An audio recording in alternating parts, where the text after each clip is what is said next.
I've been making tea roses with crepe paper, and I've been working really hard on them for the last month or so. There's my inspiration. These are the kind of rose that you would find in a wedding bouquet, and I'm putting together a series of video lessons so that you can make some of these roses yourself. So we're going to start with an introduction, and then we're moving on to cutting the petals, shaping the petals, and then rolling up the strip, because we are not going to be using individual petals, but rather a great big strip, and then styling. So here is a rose that I've made out of a single strip of crepe paper, and I've been using doublet paper, which is sometimes called Gloria. And I've got a fold of doublet in front of me. It's a pink fold right there. And what I've done is I have dyed my paper into an ombre. And I like the ombre that I teach in the antique pink and purple video. And there's an example. And so for that video, I have cut the fold of doublet in half. You can see how that's about half point right there. And then I have stretched it out, and I'm going to cut it in half again. And there we are. So each fold gives you enough paper to make 4 roses, 2 from the top and 2 from the bottom. Doublet or Gloria paper is great to use because you don't need to measure, but here's a rose I made with Cartotechnica Rossi paper heavyweight. The foliage I made out of paper, an Asian paper called XUAN. I think it is pronounced Shuan, but I'm not sure, and please forgive me if I'm pronouncing it incorrectly. And there's another doublet rose, and that is an extra fine single strip rose that I made. I believe the paper is Leah Griffith. If you would like to use a different kind of paper, you can get approximate length of your strip being 29 inches by almost 5, or approximate length in centimeters 68 by 12.5. It's okay for this to be a bit shorter, but your height of your strip should be close to this, or at that exactly. Let's work on this big giant petal. So when you look at a tea rose, you really only see the petals on the outside. What's on the inside is this wonderful swirl of really tightly curled, tiny, tiny petals. And for those, we really only need to shape the tips. So we are going to be cutting the sides of the top and bottom, I should say, of this strip differently. On top, we are going to be cutting wedges, and on the bottom, we are going to be cutting waves. And the cuts on the first third are going to be quite shallow for the waves, but the cuts between the waves are going to get deeper and deeper as we progress toward the end, until what we have on the top and bottom are actually formed petals. And that area is the only bit that really is going to show as petals on our rose. Before we start cutting the petals, we're going to make a horizontal fold in our paper. Now, when it's folded in this direction,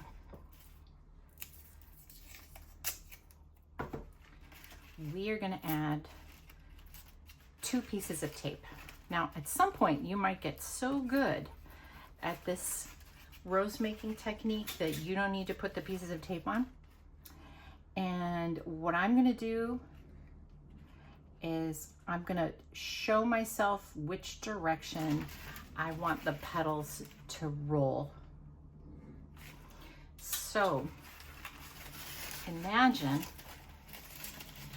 we are rolling up the rose like this, and we have petals on this side and petals on this side. In order for it to make sense, we want the petals to be rolling this way, and we want these petals to also be rolling this way. But after you get going and start cutting, it can get confusing about which side is up or which side is out. So I have been finding that little reminder to be really, really helpful. Okay, so let's get started. We're gonna cut them separately because we do not want the petals to match on each side. And also, forgive me for this childish drawing. Sorry, I am not very good with my pen and ink drawing. Okay, wedges. While we're cutting the wedge, I want you to take note of the coloring here. We have an ombre, and this ombre will draw attention to the different colors between the layers of the petals. It works so well. We don't need any extra color to apply to our roses because the ombre has dark colors and light colors in between, and that adds a lot of depth and sophistication to our roses. Okay, so here are our small wedges, and then I'm gonna make some bigger wedges. And when this large petal or collection of petals is done, it's gonna look like an octopus, guys. It's pretty wild, but it works. And you don't really need to watch the introduction, but if you'd like to know why it works, the introduction will tell you. Okay, now we're gonna start to make petals that increase in size. And an easy way to do this is to make a paper doll fold. You're gonna go around and then around and then around, and then we have just this little extra bit. Who knows what we'll do right there. And in order to get these going, we're gonna let this part sort of lead us into making a rounded shape. We're gonna go around the corners. We're gonna go basically all the way to the bottom, and then we're gonna cut off the end right there. And then look what we've got. Okay, these turned out a little funny. I think I'll just snip them off, but let's have a look at our other petals. They actually turned out just fine. And this is a very interesting split that I think I like, and I think we're gonna keep. So I'm gonna shape that way. All right, that is the bottom. So we've done our wedges. And if you'd like a tight rose like this, you're gonna keep these petals small. The larger the petals get, the more relaxed your rose is going to look. And I do like these roses looking relaxed very much, but I think it's important for us to start with a tighter shape. All right, so let's make some waves. Haha.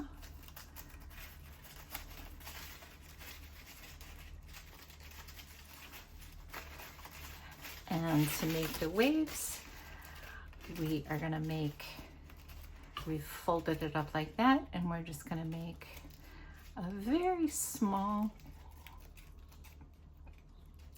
wave shape that's not gonna go very deep at all.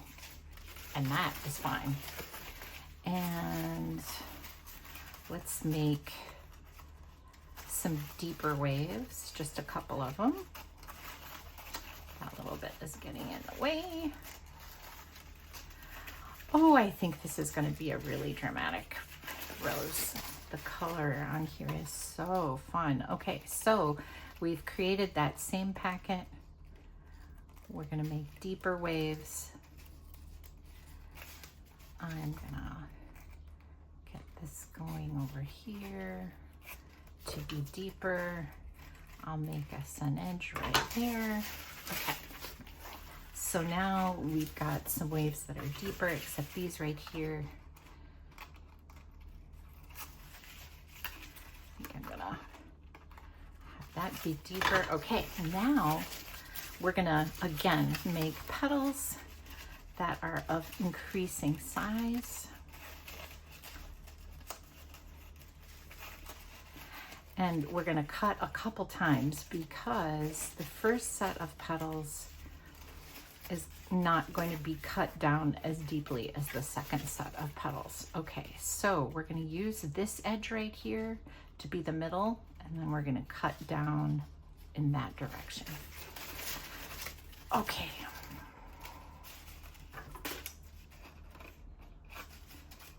Oop, I was almost cutting in the wrong direction. Sorry, everybody. See, this fold tells us where to begin. This is the top center of the petal. And then we're gonna go around and we're gonna go to about the midpoint, going in a little bit, and then we're gonna cut out. And we're also gonna cut that bit right there. Okay, and as you can see, I did get these petals growing in size, right? This was our innermost fold, and then the next one, and then the next one, and then the next one. And when you fold them that way, they increase in size, which I think is really, really fun. All right, let's do that again. We're not gonna start quite as small this time because these are our final petals. So these will be the biggest petals on here. This is the middle. So we use the middle as a guide to get started. And then this time we are going basically all the way down to that fold.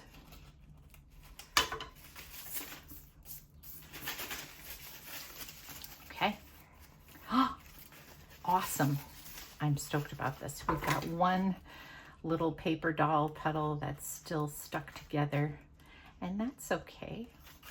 But otherwise, hey, we have finished cutting the octopus.